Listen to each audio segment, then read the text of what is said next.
Image. A representation of the external form of a person or thing in art.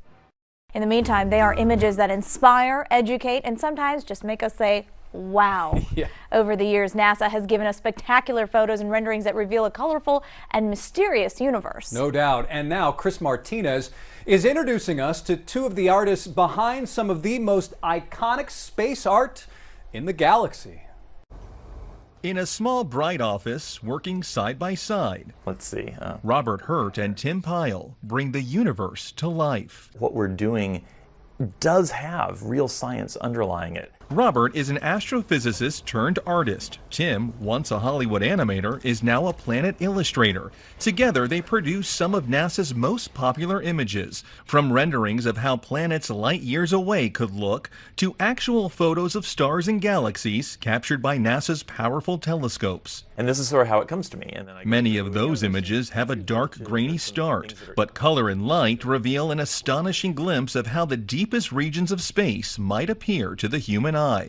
What I'm trying to do is show people sort of the broader colors that the universe has to offer. It's a delicate blend of imagination and data. The artists meet with NASA scientists over many drafts to ensure a planet or galaxy's look lines up with the research to make each one as accurate as possible. I love the challenge. It's kind of like a puzzle to me of trying to create something that looks really cool within the restrictions that were given by the scientists. It can take days, even weeks, to produce just a single image. The dazzling final results, enough to keep us all dreaming of the final frontier for years to come. Chris Martinez, CBS News, Pasadena, California. The artists also say they have to be especially careful when it comes to illustrations of other planets to avoid colors many of us would associate with Earth, like blue for water. Heart nebulas, celestial collisions, a bird's eye view of the Milky Way, astronomers are charting the outer reaches of the cosmos and bringing back jaw-dropping images from telescopes like Hubble and its infrared cousin Spitzer. If you look down at the bottom of that Milky Way image, you'll see these two words: artist concept. This sweeping image of the Orion Nebula actually looks like this. And the TRAPPIST-1 star system, the latest discovery of 7 potentially habitable exoplanets that made national headlines, it's really only a box of gray and white pixels. You see, space art is part of NASA's most fascinating images. Most space imagery begins with data. Very, very complex data. And transforming these numbers and graphs into an image that captures the public's imagination requires a delicate balance between science and art. And that is where Robert comes in. As an astronomer and artist, Robert isn't editing images so much as he's making an artistic hypothesis grounded in facts, so we can visualize what's really happening up there. And Robert takes the scientific limitations seriously because the wrong color could be very misleading. Rendering an exoplanet with bright green continents would be kind of crossing a line for us. We don't want to say, hey, we found life on this planet, and showing green really would communicate that. It's enough to show some evidence of water. In fact, a lot of times we've made special efforts to make the water not look super appealing, not like this tropical deep blue appearance, because you would think that complete accuracy would be the goal when you're doing astronomical illustrations, but it isn't always the case. The primary goal is communication and understanding. Having a visual response to technical triumphs was something NASA latched onto early on. For over 50 years, NASA worked closely with artists and creative leaders like Walt Disney and Norman Rockwell to help shape the stories of spaceflight. It's the same legacy today, just with more advancing and better tools to imagine what far-off worlds might look like if we could visit them. We want to take a lot of care to make sure we don't oversell the part of the story that isn't actually the story. There are people who just look and think, oh, NASA's photographed a planet, and they don't understand that actually that was a piece of art. On the other hand, if we don't do that and we don't put a piece of compelling artwork, then people may never even look at the story anyway. We are a long way from sending a spacecraft to TRAPPIST-1, without warp drive, of course, so for now, the artwork will continue to stand as our best guess. NASA's Rob Simon made this, and it had wide appeal too. For example, it ended up as the default background on the iPhone. I didn't even know until I bought an iPhone and turned it on and kind of did a little happy dance. Simmons' job is... It's primarily taking data and making pictures out of it. That's what this is, a composite of data sets from several different instruments translated into a picture.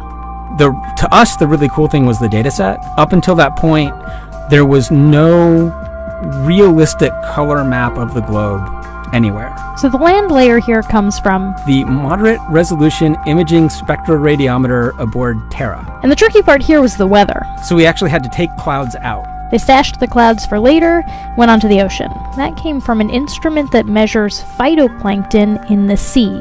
Where it was low, I colored it dark blue because they're low mostly in mid-oceans. And then where it's a little bit higher, it was like a little bit brighter green. Then add the clouds back in. There's a small problem with it because there's a very slight gap in between each orbit. So some of those are painted on. It is photoshopped, but it's has to be. Then there was another layer to sort of simulate the atmosphere. And then there's this little bright spot. It's called the specular highlight. So it's the reflection of sunlight off of water. Those are the pieces, but you can't just slap them all together. It just didn't look realistic. It looks kind of flat, or the clouds are sort of too see-through. So I just hit Command Z a lot. There's artistry to creating the world. What I imagine it to be. Unfortunately, I'm not an astronaut. I've never been to space. But I've looked at these images over and over again. Now, I don't want to fool you here.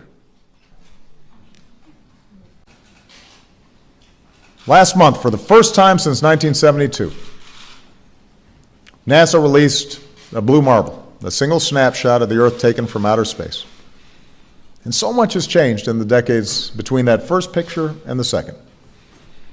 Borders have shifted, generations have come and gone. Our global population has nearly doubled. But one thing hasn't changed. Our planet is as beautiful as ever.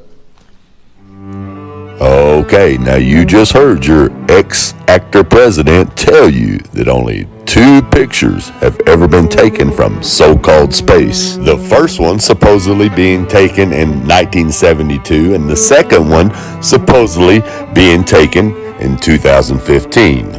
So, what about all these photos in between? Which are CGI, by the way. Check out 2007. Look how small North America is. Okay, now check out 2012. Look how much North America grew. Look how big it is.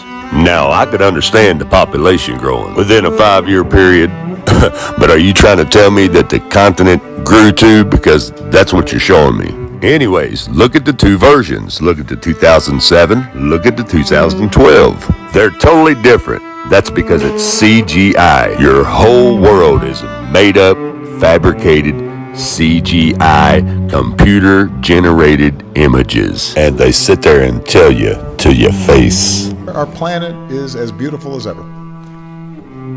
It still looks blue.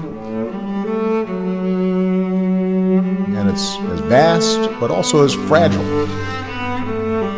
as miraculous as anything in this universe.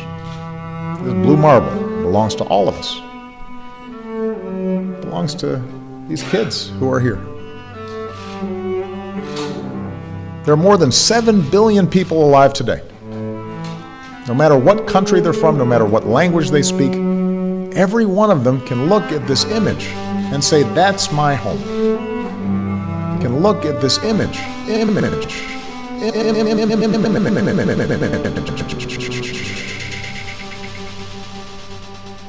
and say, that's my home. Image. A representation of the external form of a person or thing in art.